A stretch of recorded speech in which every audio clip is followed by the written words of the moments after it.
Olá, tudo bem? A partir de agora começa mais um Universiência, um programa feito por TVs e instituições públicas de ensino superior nordestinas.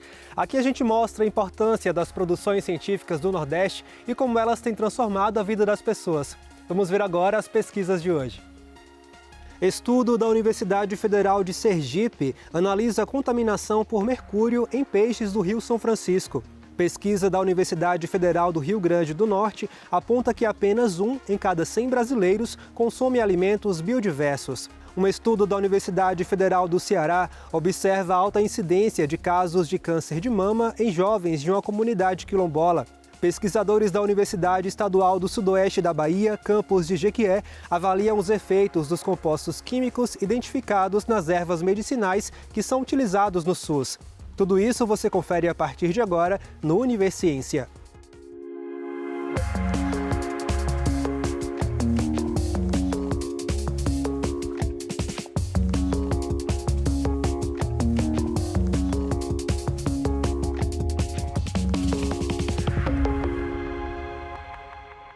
Considerado um dos alimentos mais saudáveis para a alimentação humana, os peixes são recomendados na dieta alimentar pela pouca gordura e baixa caloria, além de serem ricos em proteínas. No entanto, o consumo do pescado pode ser prejudicial à saúde das pessoas em caso de contaminação por metais, provocando danos aos sistemas nervoso, digestivo e imunológico. Um estudo da Universidade Federal de Sergipe analisa a contaminação por mercúrio em peixes do Rio São Francisco. Vamos acompanhar. Ao longo dos quase 3.000 quilômetros de extensão, o Rio São Francisco corta 6 estados brasileiros. Em Sergipe, 13 municípios são banhados pelas águas do Velho Chico. Os riscos de extinção para a fauna e flora nas regiões ribeirinhas levaram pesquisadores da Universidade Federal de Sergipe a investigar a contaminação por mercúrio em peixes da região do Baixo São Francisco, entre Sergipe e Alagoas. O LTMA, Laboratório de Tecnologia e Monitoramento Ambiental, nós trabalhamos com pesquisas ambientais, como o próprio nome já diz, e trabalhamos com amostras ambientais diversas: água, sedimento, solo, material particulado atmosférico. A nossa ideia é justamente trabalhar com contaminantes inorgânicos, no caso, metais potencialmente tóxicos. O meu trabalho se pensou a partir vendo de todas as problemáticas que vêm acontecendo no Rio São Francisco. Desde a retirada da vegetação nativa, a destruição das lagoas marginais, que são essenciais para a reprodução de peixes reofílicos e de peixes nativos, e também por fazer parte de uma família que tem pescadores. Com a ajuda de pescadores, foram coletados 1.606 peixes de 25 espécies diferentes durante os períodos de seca e chuva, entre os municípios de Propriá, em Sergipe, e Porto Real do Colégio, em Alagoas. Após a coleta desses peixes, eles foram levados para o laboratório, onde lá ocorreu o procedimento de identificação das espécies e a biometria, foi aferidos o peso corporal e o comprimento total. Após isso, foi feita a retirada do tecido muscular. A escolha do músculo é porque é considerada uma das partes comestível. Então, como a gente queria fazer uma comparação, que é ligado, porque quem sobrevive lá nessas regiões ribeirinhas, eles pegam os peixes tanto para se alimentar como para comercializar. Então, a gente precisou pegar uma parte que fosse comestível, para fazer essa análise da taxa de quociente de risco. As análises químicas ocorreram no Centro de Recursos Pesqueiros da Companhia de Desenvolvimento do Vale do São Francisco, a Codevasf. Foi possível perceber que durante esse trabalho, as espécies analisadas elas tiveram concentrações baixas de mercúrio, então elas não oferecem risco ao consumo humano, só que tem lá mercúrio, só que em concentrações baixas. Foi possível perceber também que as espécies nativas que tinham valor comercial, elas apareceram um pouco na captura e foram substituídas por espécies nativas que não têm valor comercial. Então, isso acaba impactando de forma direta aquela comunidade que sobrevive da pesca. Apesar da análise mostrar que o mercúrio encontrado nos peixes está dentro do limite permitido para o consumo humano, os pesquisadores chamam a atenção para as espécies com maiores níveis de concentração do metal. Entre elas o lambiá, a pirambeba e a piaba verde. A espécie que mais apresentou, tanto no período seco como no período chuvoso, foi a lambiá, que é conhecida também como peixe-cachorro, que é uma espécie carnívora, e essa tendência já é esperada, porque ela se alimenta de outros peixes que já estejam contaminados.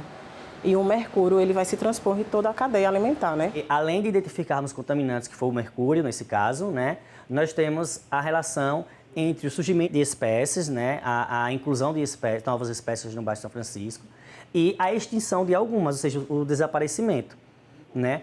E essa relação, acho que já dá uma boa resposta à sociedade. No caso do trabalho da Érica, nós encontramos espécies marinhas, espécies invasoras e também espécies que foram adicionadas, ou seja, incluídas no rio. No período seco, os peixes mais comuns encontrados no rio foram pirambeba, pacu, lambiá, traíra, sarapó macrurus e piaba-facão. Já no período chuvoso, aragu, pacu-cedê, piau três pintas, traíra, lambiá e piau branco foram os mais encontrados. As espécies que são consumidas por a gente, pelos humanos, né, que servem para alimentação, elas justamente são elas que estão desaparecendo e surgindo espécies que não têm sido consumidas pela população, ou que não têm função alimentícia. As amostras coletadas no São Francisco também vão passar por novas análises para identificar outros metais, como zinco, chumbo e cádmio. A gente recebe a amostra do peixe, liofiliza ela, que é um processo de retirar a umidade, retirar a água do peixe, e assim a gente obtém um pó, onde a gente faz uma análise analítica desse pó. Com esse pó obtido, a gente consegue determinar os níveis de metais potencialmente tóxicos que estão naquela amostra. No próximo bloco, pesquisa da Universidade Federal do Rio Grande do Norte aponta que apenas 1 em cada 100 brasileiros consome alimentos biodiversos. A gente volta já já.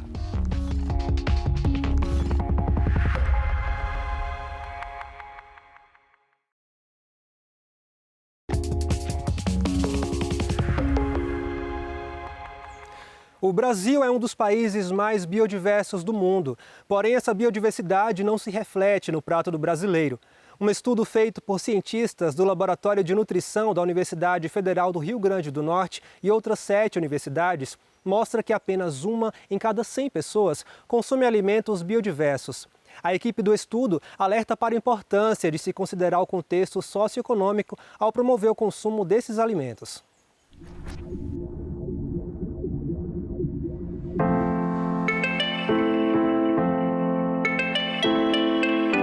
A biodiversidade alimentar é essencial para melhorar a nutrição e reduzir a fome em populações de todo o mundo. No entanto, em países de média e baixa renda, mesmo com a existência de uma enorme diversidade de alimentos, não representa necessariamente padrões de consumo de alimentos por população. A biodiversidade são todas as espécies vivas que existem no mundo, né? Se a gente for falar de espécies de plantas, de animais, de algas, de fungos, então tudo isso é a nossa biodiversidade. E se a gente for falar sobre a biodiversidade alimentar, é a parte dessa biodiversidade que é de comer, né? Então, o que a gente sabe hoje é que mesmo nos países que são muito ricos em biodiversidade, como é o caso do Brasil e de outros países que estão nos trópicos, apesar da grande biodiversidade que existe ao redor, essa biodiversidade ela não se reflete no prato. As pessoas vêm a cada ano consumindo menos diversidade no prato. Quase sempre as mesmas frutas, as mesmas verduras, a mesma folha, né? Então, há essa dissincronia entre as possibilidades da paisagem e o que chega no nosso prato. O Brasil é um dos países mega biodiversos do mundo e pesquisadores buscam investigar a prevalência de consumo de alimentos biodiversos no país e os fatores socioeconômicos que influenciam esse consumo. O estudo é realizado por diversos cientistas no Brasil, incluindo a Universidade Federal do Rio Grande do Norte, através do Departamento de Nutrição. Nós queríamos saber qual é a prevalência de consumo de biodiversidade no país, no Brasil, porque a gente não sabia se no Brasil, apesar dessa grande biodiversidade, como isso se refletia na prática. Então, a gente descobriu que a gente analisou dados da pesquisa de orçamentos familiares, que é uma pesquisa do IBGE, Então, a gente analisou dados de mais de 40 mil pessoas e dados de 2 dias de consumo dessas pessoas. Então, quase 90 mil observações a gente tem. E analisamos plantas não convencionais, analisamos cogumelos e animais silvestres, porque os animais silvestres são importantes para muitas populações do país. E a gente descobriu que a prevalência de consumo desses alimentos é de 1 para cada 100 brasileiros, ou seja, apenas 1 de cada 100 brasileiros consome esse tipo de alimento na sua dieta. Como a gente conta a biodiversidade no prato? Existem várias formas de contar. Uma delas é contando o número de espécies diferentes que tem no prato. Então, por exemplo, um prato que tem um arroz, um feijão, um alface, um tomate e um pedaço de frango. Ele tem 5 espécies da biodiversidade, né? E ele poderia ter muito mais. O que a gente sabe é que, por exemplo, cerca de 50 plantas que existem no planeta, que tem 300 mil plantas, cerca de 50 plantas entregam tudo que a gente precisa de calorias e proteínas. Isso é muito pouco. Então, essa pequena diversidade que está no nosso prato, ela também se repete quando a gente faz essa análise em termos globais, pensando em países como o Brasil e no conjunto de países que existem no mundo também. Dentro desse aspecto de uma dieta biodiversa, é importante que, além de se perceber se está sendo consumido, o que está sendo consumido, para a gente ter uma ideia do impacto que isso pode gerar nutricionalmente falando para os indivíduos, para a população, a gente precisa conhecer aquele alimento. E conhecer o alimento em diversos aspectos, inclusive a sua composição. E aí essa composição ela perpassa os níveis de proteínas, de fibras, que são nutrientes importantes para a alimentação do indivíduo, e de micronutrientes, minerais, vitaminas, e cada alimento vai ter as suas características. E hoje a gente conhece essa composição de alguns alimentos, de outros não. Então a nossa ideia é fazer essa composição de uma ampla gama de alimentos, tanto de alimentos de origem vegetal, animal, e gerar esses dados que podem fomentar mais o consumo a partir do momento que a gente sabe tem tal nutriente nesse alimento. Isso pode ser uma forma de estimular o consumo e também para análise dessas pesquisas de consumo alimentar, quando o indivíduo chegar relatando que fez o consumo de um tucumã, fez o consumo de uma taioba, que a gente saiba a composição daquele alimento no prato do indivíduo. Os pesquisadores apontam que o consumo de alimentos biodiversos no Brasil é baixo, apenas relacionado a 1,3% da população, variando de acordo com a área, etnia, idade, insegurança alimentar, sexo e nível educacional. Nós trabalhamos com a base de dados do IBGE, que é uma base de dados pública, que tem informações de consumo alimentar, e a gente usou várias técnicas para analisar essa prevalência de consumo, né? Então, uma das técnicas mais simples para analisar a prevalência, mas a gente também tem uma pergunta em especial, é que a gente queria saber quem é a população que mais depende de plantas alimentícias não convencionais, que são as PANC, né, que são aquelas plantas que dificilmente a gente encontra no supermercado, como a taioba, o pequi, o feijão guandu, a tucumã, o tucumã.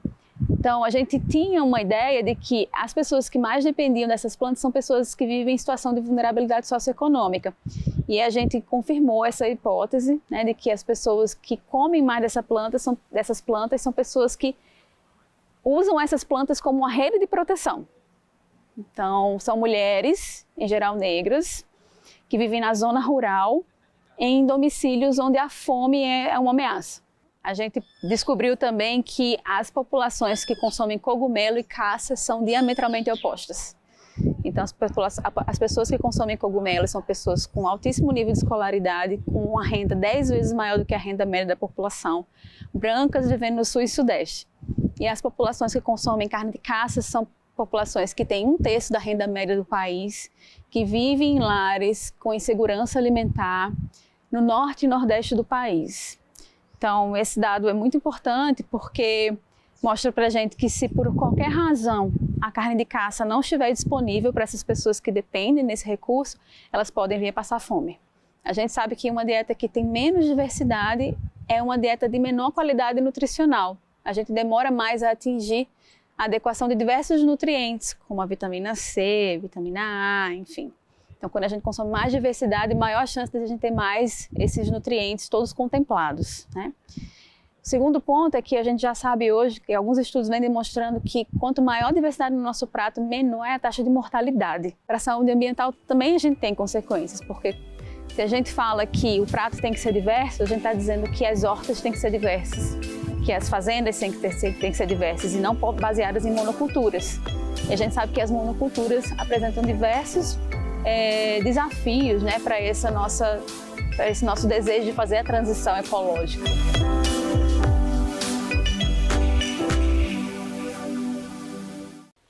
A alta incidência de casos de câncer de mama em jovens da comunidade quilombola despertou a atenção de pesquisadores da Universidade Federal do Ceará.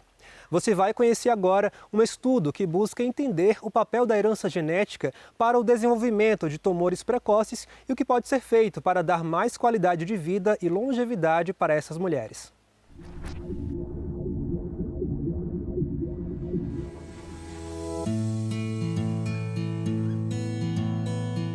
Conceição dos Caetanos, uma comunidade quilombola de Tururu, a quase 120 quilômetros de Fortaleza, criada no final dos anos de 1800.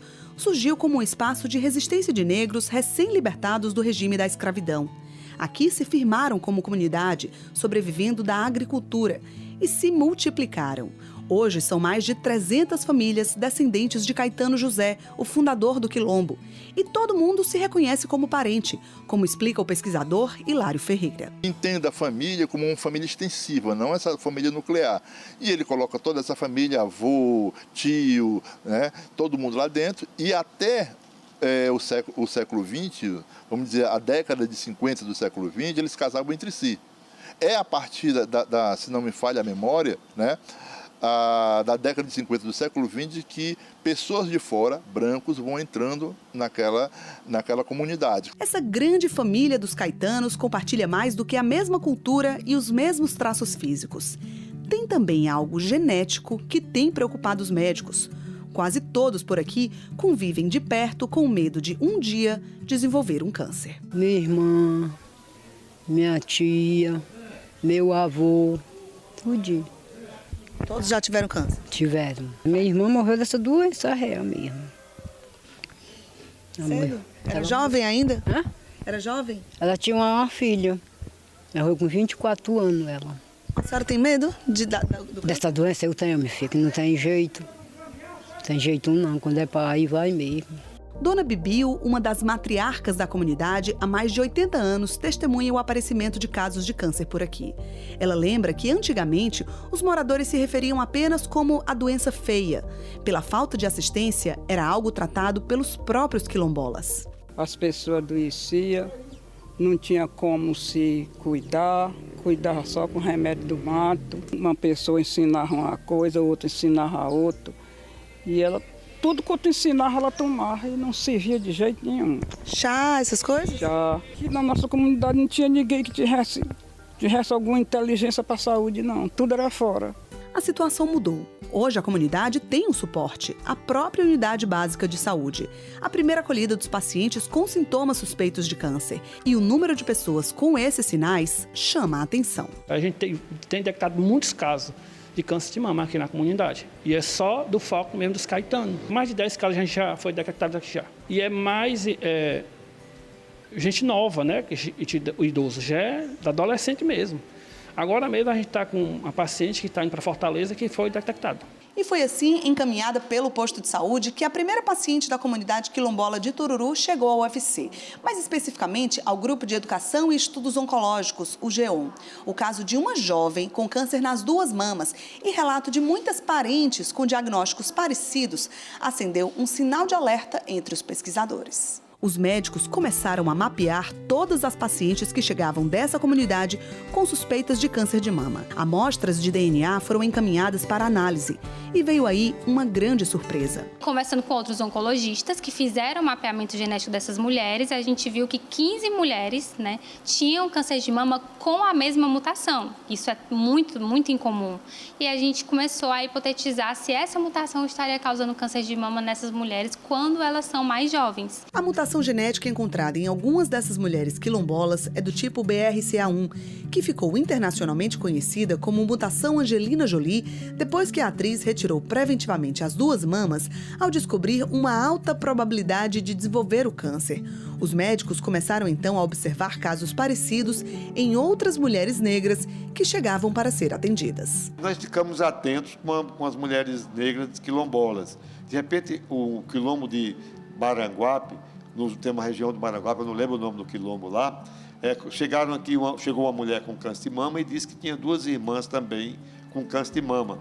Aí, de uma pequena entrevista com ela, ela falou que tinham vários casos no quilombo de Maranguape de mulheres portadoras de câncer de mama. Então, a gente viu a possibilidade de que essa mutação pudesse atingir vários quilombos do Ceará. Os médicos do GEON levaram o caso até a médica oncogeneticista Daniele Calheiros, pesquisadora do NPDM, o Núcleo de Pesquisa e Desenvolvimento de Medicamentos da UFC.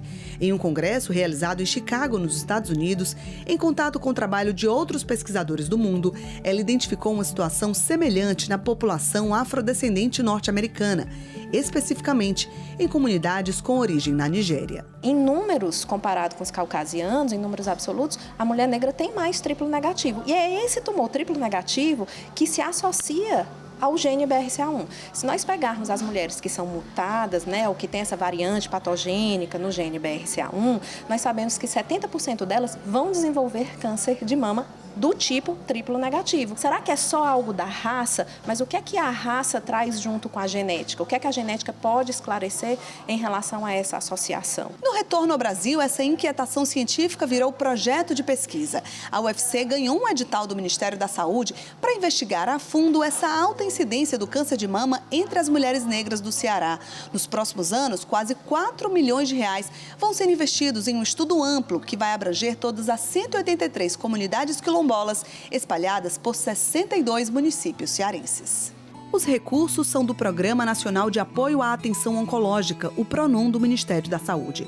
O Laboratório de Citogenômica do Câncer vai analisar o DNA das mulheres que vão participar do estudo com a ajuda da Universidade Johns Hopkins, nos Estados Unidos. A ideia é entender os detalhes dessa herança genética tão forte para o desenvolvimento de tumores precoces, e outros aspectos também serão observados. A gente sabe que o câncer é uma doença multifatorial, ele é a genética mais o ambiente. E é por isso também que o projeto tem o propósito de avaliar a que produtos essas mulheres elas estão se expondo, avaliar incidência de obesidade, ver toda a parte nutricional das mulheres quilombolas, nas famílias quilombolas. Então a gente vai unir a informação genética com a informação ambiental para ver se essa mutação ou se existe outra mutação que está causando câncer de mama nessas mulheres mais jovens, que elas acabam tendo 60% a mais de risco de desenvolver esse câncer de mama quando comparado com as mulheres caucasianas. Com os dados da pesquisa, os médicos envolvidos esperam oferecer alternativas às mulheres que carregam esse DNA com predisposição à doença. O objetivo final é oferecer a essas comunidades segurança, saúde, longevidade.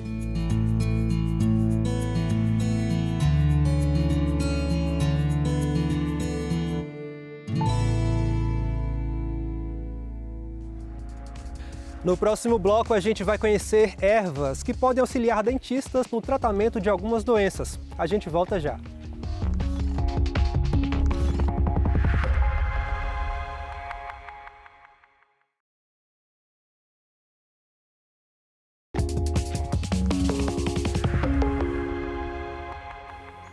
Pesquisadores da Universidade Estadual do Sudoeste da Bahia, campus de Jequié, avaliaram os efeitos dos compostos químicos identificados nas ervas medicinais que são utilizados no Sistema Único de Saúde e descobriram um potencial antifúngico capaz de auxiliar os cirurgiões dentistas a tratar algumas doenças, como a cândida oral. Conheça um pouco mais sobre essa pesquisa agora.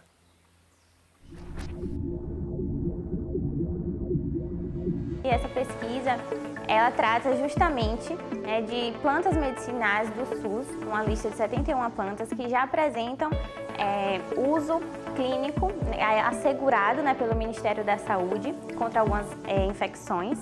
E essa pesquisa ela enfoca justamente na candidíase oral, que é uma patologia oral bastante comum e acometem uma grande parcela dos pacientes no mundo da odontologia. Eu acho que a parte mais inovadora desse trabalho está associada o uso de plantas medicinais, a odontologia e a aplicação de metodologias computacionais na área da quimioinformática e bioinformática. Através desses programas, a gente consegue triar compostos existentes em plantas que têm algum tipo de potencial para aplicação farmacológica, como nesse caso, plantas com aplicação antifúngica, e a partir daí identificar características toxicológicas, características farmacológicas e selecionar compostos presentes nessas plantas que podem se transformar em novos medicamentos no futuro. A candidose ou a candidíase é uma doença que afeta não só a cavidade oral, e eu falo muito aos meus alunos em sala de aula, a boca não é separada do sistema. Então você tem uma infecção, uma candidose oral, ela pode vir a se alastrar no organismo e virar, se transformar numa infecção sistêmica. E a importância disso é a gente conseguir identificar plantas que a gente pode aplicar diretamente com baixo custo para a população. Das 71 plantas que já são listadas na lista do SUS, nós encontramos que 4 delas apresentaram potencial específico, né, contra a candida oral, a candidíase oral. Entre elas são as plantas que são popularmente conhecidas como camomila, a planta alcanforeira, a erva de São Caetano e a erva doce. No entanto, a camomila ela apresentou um potencial mais promissor dentre essas plantas, bem como um dos seus compostos bioativos também apresentou esse potencial elevado em relação a combater, né, esse fungo que causa essa infecção tão comum. A pesquisa da Tailine é bem interessante porque a base dela está associada com o SUS, a aplicação na saúde pública, e a utilização de plantas medicinais que já são padronizadas pelo Ministério da Saúde, só que muitos dentistas não usam na sua prática no dia a dia, na clínica, nos consultórios, e podem passar a usar, podem passar a conhecer e acessar essas plantas, inclusive as plantas que nós descobrimos na pesquisa podem ser utilizadas pela população. São muitas vezes plantas de fácil cultivo, você pode ter uma farmácia viva dentro de casa e poder utilizar agora com aplicação direta para patologias orais, com orientação do seu dentista.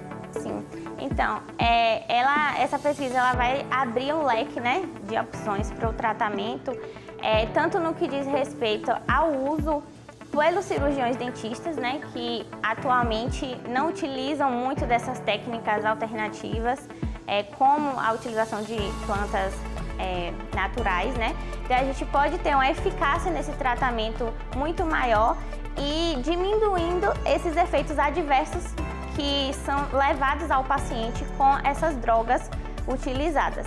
Então, tanto para a área profissional quanto para o paciente vai ser muito benéfico. A primeira diferença é o custo do tratamento. A segunda diferença é que com os modelos computacionais, os programas computacionais, a gente consegue identificar se essas substâncias presentes nas plantas, elas têm características toxicológicas, por exemplo. A maioria dessas plantas utilizadas na lista do RenSUS, elas são plantas já utilizadas pela população brasileira, então tem um certo nível de segurança para a utilização, mas não estudadas propriamente ditas para aplicação oral. Eu pretendo continuar com essa pesquisa e avançar, né, nos níveis até em que a gente consiga chegar na formulação farmacêutica, que é o intuito principal, para que a gente consiga construir um fitoterápico, né, ou até uma alternativa complementar mesmo para o tratamento dessa afecção oral. Então, trabalhar primeiramente com esse tipo de metodologia que já é diferente, que já foge, né, do nosso âmbito da área ali clínica, foi bem desafiador, mas também bem gratificante, porque as descobertas elas estão, né, trazendo informações bem promissoras e que com certeza vão levar a um futuro muito próspero aí nessa área da pesquisa científica.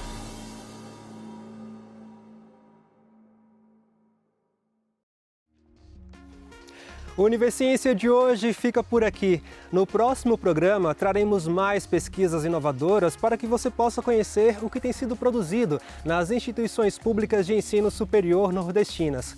Caso tenha alguma dúvida, envie um e-mail para universiencia@uesb.edu.br que a gente te responde por aqui em um próximo programa. Obrigado pela sua companhia e até mais.